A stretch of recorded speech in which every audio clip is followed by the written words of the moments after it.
Good evening everyone, আমি সৌমি আর আমার চ্যানেলের আরও একটি নতুন ব্লগে আপনাদের সবাইকে স্বাগত। এই ব্লগটা হচ্ছে এই ভিডিও শ্যুটটা হচ্ছে মঙ্গলবারের। এটা মঙ্গলবারের সন্ধ্যা, আর এখন আমার সন্ধ্যা দেওয়া কমপ্লিট হয়ে গিয়েছিল।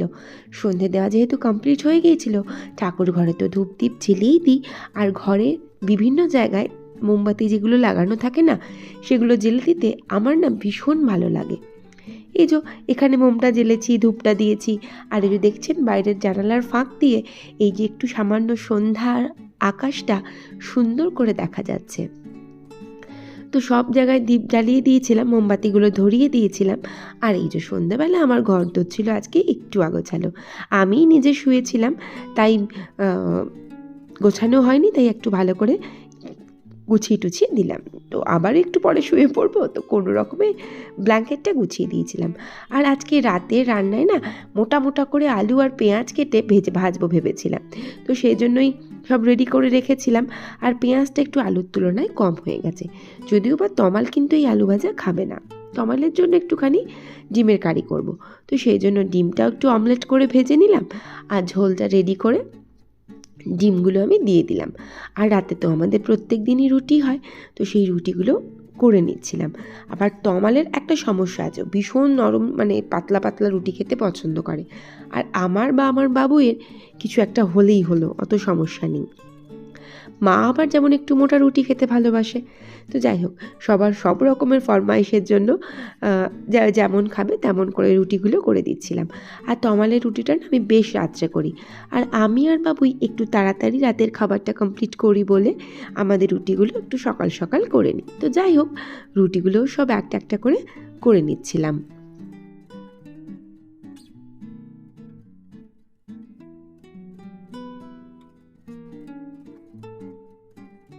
তো রুটি করা কমপ্লিট হয়ে গিয়েছিল, আর বাবুই বলল, মাম্মা খিদে পেয়েছে আমার। আমি বললাম, দাঁড়া তাহলে খাবারটা আমি তোকে বেড়ে দিচ্ছি। এই বলে ওকে খাবারটা বেড়ে দিচ্ছিলাম। আর আজকেও না ও সন্ধেবেলা একটুখানি ম্যাগি খেয়েছিল। এরপরে হয়েছিল এক ব্লান্ডার। রাতের খাবারটা কমপ্লিট করে হঠাৎ করে আমায় বলতে শুরু করলো, মাম্মা আমার না পেটটা ব্যথা করছে। তো ব্যাস, আমার তো মাথাটা খারাপ হয়ে গেল, ওর থেকেই পেটে ব্যথা। তো আজকে হচ্ছে এটা আজকের ব্লগ, আজকের শ্যুট ভিডিও।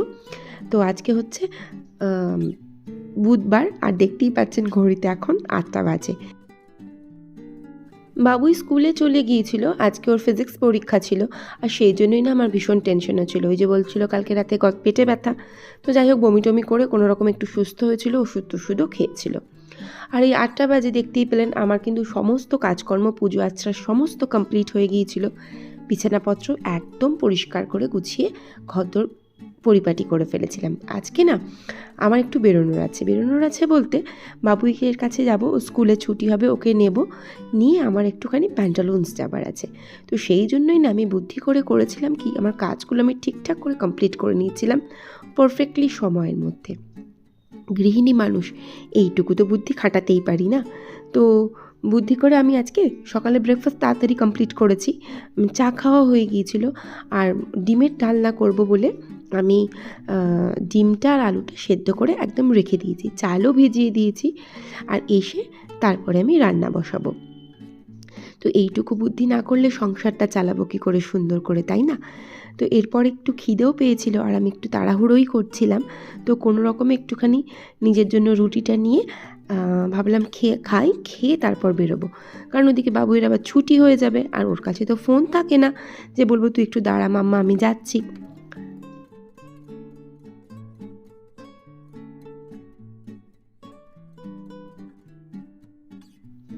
তো তারপরে কোনো রকমে নিজে হাউমাউ করে খেতে আরম্ভ করে দিলাম।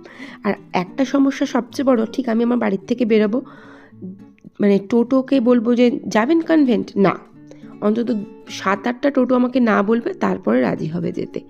আর এই রাস্তাটা দিয়ে আজকে নিয়ে যাচ্ছিলো টোটো দাদাটা। দেখতেই পাচ্ছেন আমাদের এখানে হাইওয়েটা মারাত্মক সুন্দর করেছে, ভীষণ ভীষণ ভীষণ সুন্দর।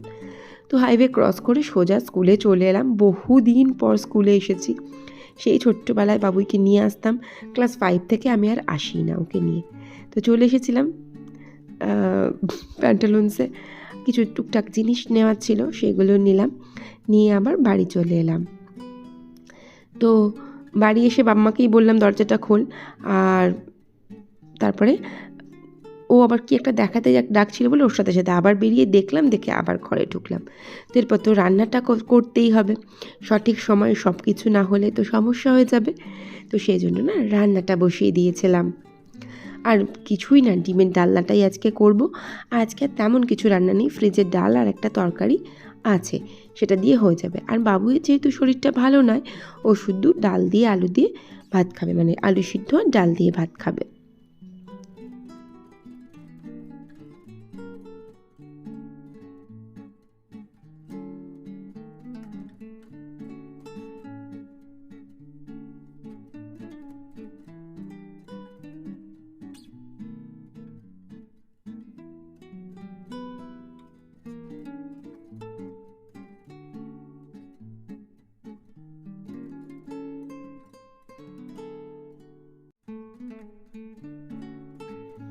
এইদিকে না ডিমটা আমার কষানো হয়েই গিয়েছিলো, মানে ডিমের মশলাটা আর আলু আর ডিম দিয়েও ভালো করে আমি কষিয়ে নিচ্ছিলাম।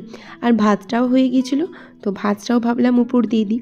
অ্যাকচুয়ালি এই যে বারবার বলছি, একটু আইডিয়া করে, একটু বুদ্ধি কাটিয়ে স্মার্টলি যেহেতু কাজগুলো করি, সেজন্য না ঘরের কাজ বাইরের কাজ আমি যখন প্রয়োজন হয় তখন কিন্তু আমি ইকুয়ালি সামলে নিতে পারি। এটার জন্য ওটাতে আমার কখনোই লেট হয়ে যায় না। তো ডিম দিয়ে আলুটা কষানো হয়ে গিয়েছিলো আর গরম জল করে আমি দিয়ে দিলাম। তো রান্না বান্না কমপ্লিট হয়ে গিয়েছিলো। আর তমাল আজকে বেশ তাড়াতাড়ি চলে এসেছিলো, তাই আমি আর তমাল একসাথেই খেতে বসে গেলাম। তো আপাতত আর আমি যেহেতু কুসুমটা খাই না, সেজন্য ওকে কুসুমটা দান করে দিলাম। তো যাই হোক, ব্লগটা আজকে এখানেই শেষ করলাম। ভালো লাগলে প্লিজ পাশে থেকে যাবেন, আর ভিডিওটা দেখার জন্য থ্যাংক ইউ সো মাচ। দেখা হচ্ছে নেক্সট ব্লগে। Till then, tata.